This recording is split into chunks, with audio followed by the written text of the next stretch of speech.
ایک صوبے کا وزیر اعلیٰ وہاں جاتا ہے تو وہاں کا سپرنٹینڈنٹ جیل، وہاں کا اردلی، وہاں کا سپاہی اور دربان کہتا ہے یہ ججوں کے آرڈر ہمارے جوتے کی نوک پر ہیں. لیکن ہم نے، آپ دیکھ لیجئے، 1 مہینہ ہو گیا ہے، ہم ہر ہفتے اور منگل کو جاتے ہیں چونکہ آرڈر ہائی کورٹ کا ہے. یہاں انہوں نے سائن کیے ہوئے سپرنٹینڈنٹ جیل نے، کنٹمپٹ آف کورٹ داخل کی ہے، نہیں ملنے دے رہے. لیکن ہم لوگ پرامن بیٹھیں گے. ہمارا لیڈر عمران خان 1 مہینے سے، ہمیں نہیں پتا جو اب اڈیالہ جیل میں ہے بھی کہ نہیں ہے، اور یہ جو ہمیں ملنے نہیں دے رہے، ہمارا شک یقین میں بدلتا جا رہا ہے کہ ہو سکتا ہے خان صاحب کو انہوں نے کہیں شفٹ کر دیا ہوا ہو. اور بہت ساری ریومرز ہیں کہ اللہ نہ کرے خان صاحب کی زندگی سے یہ کھیلیں گے.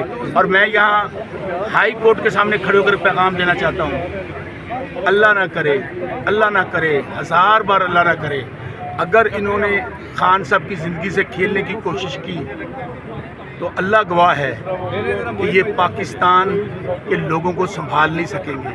ان کا وہ انجام ہوگا جو بنگلہ دیش، سری لنکا، نیپال میں بھی نہیں ہوا ہوگا. ان کو چھپنے کے لیے جگہ نہیں ملے گی، ان کو بھاگنے کے لیے ہوائی جہاز نہیں ملیں گے. کل واڈا صاحب یہ کہہ رہے تھے کہ 26 نومبر کو آئے تھے پھینٹا لگے گا، گورنر راج لگائیں گے تب بھی پھینٹا لگے گا. کس ٹاؤٹ کی بات کر رہے ہیں آپ؟ فیصل واڈا کی. وہ ٹاؤٹ ہے، ٹاؤٹ.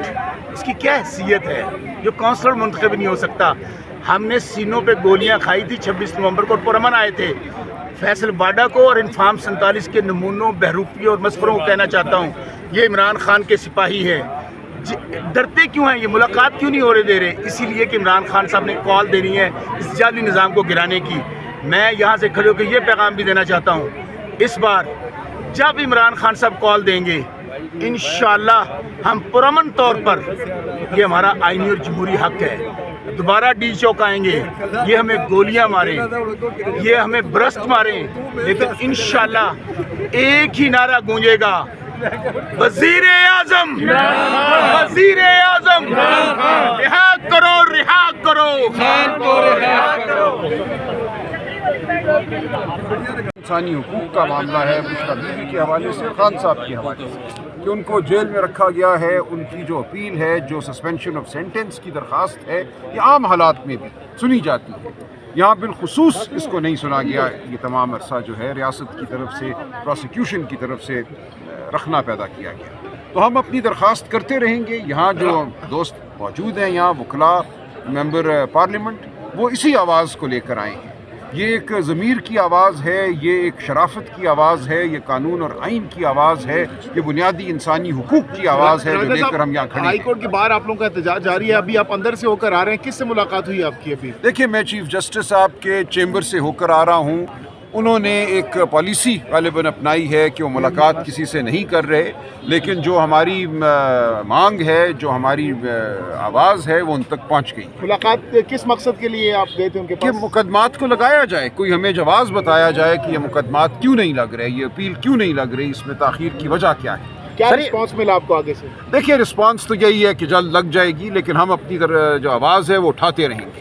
سر، وزیر اعلیٰ سہیل افریدی نے پشاور جلسے میں کہا تھا کہ آپ انشور کریں گے پارلیمنٹیرینز یہاں پہنچیں گے، لیکن ابھی تک جو پارلیمنٹیرینز ہیں وہ قومی اسمبلی کے اندر موجود ہیں، مشترکہ اجلاس چل رہا ہے، وہاں پہ وہ اٹینڈ کر رہے ہیں، ابھی تک نہیں پہنچے. 11 بجے کا ٹائم تو ریک ہونے والا ہے. دیکھیں، ایم پی ایز پنجاب سے بڑی تعداد میں یہاں موجود ہیں، قومی اسمبلی کے ممبران بھی، کے پی کے بھی یہاں موجود ہیں، اور انشاءاللہ آپ دیکھیں گے کہ جو مشترکہ اجلاس چل رہا ہے قومی اسمبلی کے ممبران ابھی تک کوئی دیکھیں، قومی اسمبلی میں میں ابھی اندر دیکھ رہا تھا ٹی وی پہ جو لگا ہوا تھا چیف جسٹس صاحب کے سیکرٹری کے چیمبر میں، وہاں بھرپور تقاریر ہو رہی ہیں. ایک مشترکہ اجلاس میں ایک بل پیش کیا گیا ہے جس کی تفصیلات ہمارے سامنے نہیں ہیں کہ اتنی اہم قانون سازی کس طرح ہو رہی ہے، قوم کے علم میں لائے بغیر کہ یہ قانون سازی کیا ہے. تو اس حوالے سے علامہ ناصر نے، ہمارے دیگر زعماء نے وہاں بھرپور تقاریر کی ہیں. ملک میں جو اس وقت بنیادی حقوق بالکل ناپید ہو چکے ہیں ان کا اظہار کیا ہے، للکارا ہے اس نظام کو. تو انشاءاللہ میرا خیال ہے وہ جلد یہاں ہمارے ساتھ ہوں گے. سلمان اکرم راجی صاحب، گزشتہ رات مشال یوسفزئی کو آپ کی تلقی، دیکھیے، کوئی چھوڑ دیں، کوئی بات نہیں ہے، یہ معمولی باتیں ہوتی ہیں. ہر جملہ جو ہے وہ اخبار یا میڈیا کی زینت نہیں بنتا. ٹھیک ہے، یہ بتائیے گا اڈیالہ جا رہے ہیں ابھی اس کے بعد؟ بالکل جائیں گے جی. آج خاندان کا، بہنوں کا اور ہم وکلاء کا 6 وکلاء کی لسٹ دے دی گئی ہے. اس میں میرا نام شامل ہے، بیرسٹر گوہر کا نام شامل ہے، سلمان صفدر صاحب کا نام شامل ہے. تو 2 بجے وہاں ہمیں پہنچنا ہوتا ہے. ہم بالکل وہاں پہنچیں گے. ہم انہیں کوئی موقع نہیں دیں گے کہ وہ کہیں کہ ہم وقت مقررہ پہ وہاں موجود نہیں تھے. ہر دفعہ آپ جانتے ہیں کہ ہمیں روک دیا جاتا ہے اڈیالہ جیل سے 1 کلومیٹر 2 کلومیٹر دور. تو ہم وہاں جائیں گے اور اپنی آواز بلند کریں گے. اور جو حق ہے، یہ عمران خان کا حق ہے، یہ پاکستانی قوم کا حق ہے کہ عمران خان سے ان کی بہنیں، ان کے وکلاء، ان کا خاندان، بشرا بی بی کی بیٹیاں، ان کا خاندان ان سے مل سکے. تو اس حق کا ہم اعلان کرتے رہیں گے، مانگ کرتے رہیں گے. آپ ہمارے ساتھ ہوں گے انشاءاللہ، اور پوری قوم اس آواز میں ہمارے ساتھ شامل ہو. صاحب اگر کسی ایک شخص کو ملاقات کروا دی جاتی ہے تو پھر آپ کا یہ پروٹیسٹ ختم ہو جائے گا یا اینڈ تک بیٹھیں گے آپ؟ دیکھیے، ہم بہنوں کے ساتھ رہیں گے. ہم وہاں جا رہے ہیں، میں نے پہلے بھی کہا ہے، بہنوں کے ساتھ بدسلوکی ہوئی ہے. یہ ہمارا فرض بنتا ہے بطور بھائی کہ ہم بہنوں کے ساتھ کھڑے ہوں، ہم پہرا دیں. ہم ان کی عزت کے بالکل محافظ ہیں. جب تک بہنیں وہاں ہیں ہم ان کے ساتھ رہیں گے. یہ بتائیے گا، سارا کچھ تابع دار ہو گیا، آپ کے کیسز نہیں لگ رہے سلمان صاحب، تو کیا آپ کی اسٹریٹجی کیا ہے؟ پروٹیسٹ بھی کوئی دیکھیں یہ جو آپ کے یا کچھ دوستوں کے ذہن میں ہے کہ ایک انقلاب ایران یہاں برپا ہو جائے گا، انشاءاللہ ہوگا. ہماری امید ہے اور خواہش ہے، اور ہم سمجھتے ہیں کہ اس ملک میں بنیادی تبدیلیوں کی ضرورت ہے. وہ تبدیلیاں جو عوام کے ضمیر کی آواز ہوں، وہ تبدیلیاں جو عوام کو فلاح پہنچائیں. یہ انقلاب آیا کرتے ہیں، لیکن انشاءاللہ یہ انقلاب اپنے وقت سے آئے گا. عمران خان اس انقلاب کو خود لیڈ کریں گے. وہ جیل میں ہوں یا جیل کے باہر ہوں، اس انقلاب کے بہرحال قائد وہی ہوں گے. انقلاب آئے گا، آپ، میں، ہم سب انشاءاللہ ایک دن باہر ہوں گے. یہ تمام جو ہم آواز اٹھاتے ہیں، جو کھڑے ہوتے ہیں، اسی کا پیش خیمہ